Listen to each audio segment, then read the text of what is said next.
โอเคမင်္ဂလာပါ Hero Pass မြန်မာနေပြန်လဲကကြိုဆိုလိုက်ပါတယ်ဒီနေ့မှာတော့ကျွန်တော်အနေနဲ့ Marvel What If Season တဲက The Watcher ရဲ့အကြောင်းလေးကိုရှင်းပြပေးသွားမှာဖြစ်ပါတယ်ဆိုတော့ intro လေးပြီးသွားရင်ဗီဒီယိုလေးကိုစလိုက်အောင်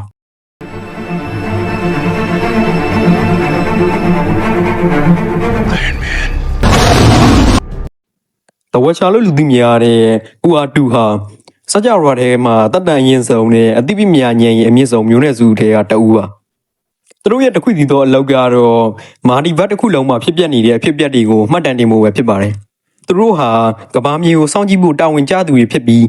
လာကဘာပေါ်မှာခြေဆိုင်ပြီးကျွန်တော်တို့လူသားတွေရဲ့တမိုင်းကြောင်းတွေကိုစက္ကန့်မလက်စောင့်ကြည့်နေတာဖြစ်ပါတယ်ဒါပေမဲ့မေးစရာရှိတာကသူတို့မှာဒီလောက်အစွမ်းထက်တဲ့စွမ်းအားကြီးရှိနေပါလေရဲ့နဲ့ဘာလို့ရက်ကြည့်နေတာလဲပေါ့အဖြေကတော့သူတို့ရဲ့သွေးစွန်းခဲ့တဲ့အတိတ်ကြောင့်ပါလွန်ခဲ့တဲ့နှစ်ပေါင်းဘီလီယံနဲ့ချီတဲ့အချိန်ကတဝက်ချဟာThe Watcher တွေထဲက OR2 ရဲ့ဖခင်အေကောဦးဆောင်တဲ့အဖွဲ့ဟာ Prosilicat လို့ခေါ်တဲ့ဂျိုတစ်ခုရောက်ရှိသွားခဲ့ပါတယ်။အဲ့ဒီဂျိုကလူတွေဟာနီးပြမြနောက်ကျသေးတာကိုတွေ့တော့ The Watcher တွေကစေတနာနဲ့သူတို့ရဲ့ nuclear energy နျူကလ িয়ার စွမ်းအင်နီးပြမြတွေကိုလက်ဆောင်ပေးခဲ့ပါတယ်။ဒါပေမဲ့ရလဒ်ကတော့ဆိုးဝါးလွန်းခဲ့ပါတယ်။ Prosilicat ဂျိုသားတွေဟာအဲ့ဒီစွမ်းအားတွေကိုအသုံးပြုပြီးကောင်းမွန်တဲ့နေရာမှာမသုံးဘဲနျူကလ িয়ার စစ်ပွဲများစွာကိုဆင်နွှဲခဲ့ကြပါတယ်။နောက်တစ်ချိန်The Watcher တို့လာကြည့်တဲ့အခါဂျိုတစ်ခုလုံးကပျက်စီးပြုံးတီးသွားပြီးမျိုးနွယ်စုတစ်ခုလုံးမျိုးတုံးလုံးနီးပါးဖြစ်သွားတာကိုတွေ့လိုက်ရပါတယ်။ဒီအဖြစ်အပျက်ကြောင့်The Watcher တွေဟာနောက်ဓာတ်အကြီးကျယ်ရခဲ့ပါတယ်။သူတို့ရဲ့ကူညီမှုဟာကောင်းကျိုးထက်ဆိုးကျိုးကိုပဲဖြစ်စေတယ်လို့ယူဆသွားခဲ့ကြပါတယ်။အဲ့ဒီအချိန်ကစပြီးသူတို့မျိုးနွယ်စုတစ်ခုလုံးကအောက်ပါတိုင်းချိန်ဆိုခဲ့ကြပါတယ်ကျွန်တော်တို့ဒီစကြဝဠာအတွင်းဖြစ်ပျက်သမျှအရာအလုံးကိုကြည့်ရှုမိမှတ်တမ်းတင်မိသို့တော်မြည်သည့်အခြေအနေတွေမဆိုမြည်သည့်ကိစ္စတွေမဆိုကျွန်တော်တို့၏အသိဉာဏ်သို့မဟုတ်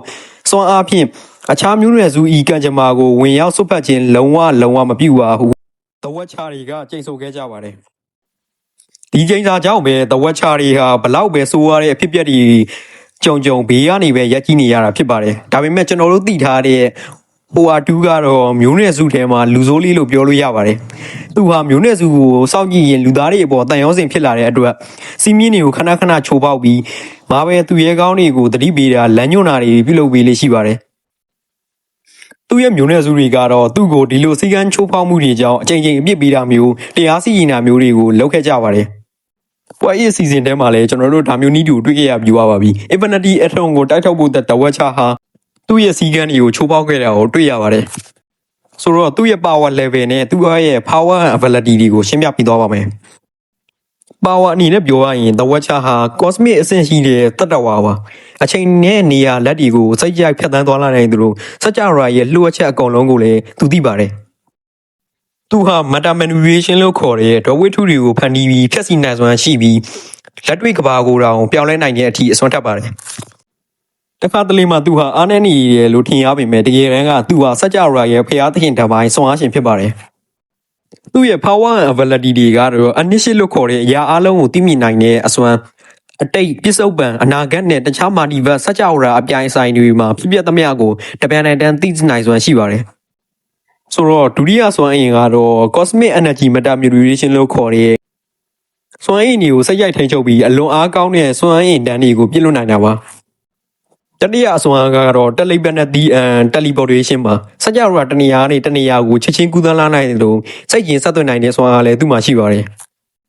စတုဒ္ဓစွမ်းအားကတော့ immortality လို့ခေါ်တဲ့မသိမျိုးသူဟာသဘာဝအတိုင်းသိဆုံးခြင်းမရှိသလိုဒဏ်ရာရခဲ့ရင်လည်းခန္ဓာကိုယ်ကိုချက်ချင်းပြန်လည်ကူးသန်းနိုင်တဲ့စွမ်းအားရှိပါတယ်The Watcher ကြောင့်တည်သွားတဲ့အခါ brother တို့ကိုဘယ်လိုထင်လဲbrother တို့ကသူ့ရဲ့နေရာမှာဆိုရင်စီကန်းတွေကိုစဆောက်တယ်မလားဒါမှမဟုတ်ကဘာကြီးကိုကဲတင်မလား comment မှာရေးပေးခဲ့ကြပါဦးအခုလို Marvel Universe ရဲ့စိတ်ဝင်စားစရာအကြောင်းအရာတွေကိုသိချင်နေဆိုရင်တော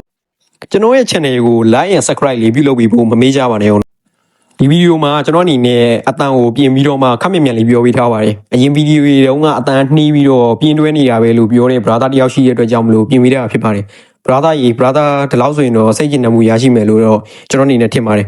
်နောက်လည်းလိုအပ်ချက်လေးတွေရှိရင်ရေးပေးသွားခဲ့ကြပါဦ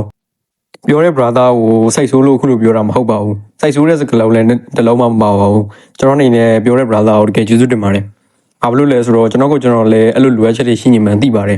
ဒါပေမဲ့ဘာကိုပြင်ရမလဲဆိုတာကိုကိုယ်တိုင်ကြတော့မစင်စားမိပါဘူး အဲ့လိုမျိုးပြောပြီးတဲ့လူရှိရတော့ကြောင့်မလို့စဉ်းစားမိသွားတာဖြစ်ပါတယ်အဲ့တော့အဲ့ brother ကိုတကယ်ကိုကျေးဇူးတင်ပါတယ်နောက်လည်းတခြားလူတွေလိုအပ်ချက်တွေရှိခဲ့ရင်လည်းပြောပြပေးခဲ့ကြပါဦးအားလုံးကျေးဇူးတင်ပါတယ်ဆိုတော့ see you guys in the next video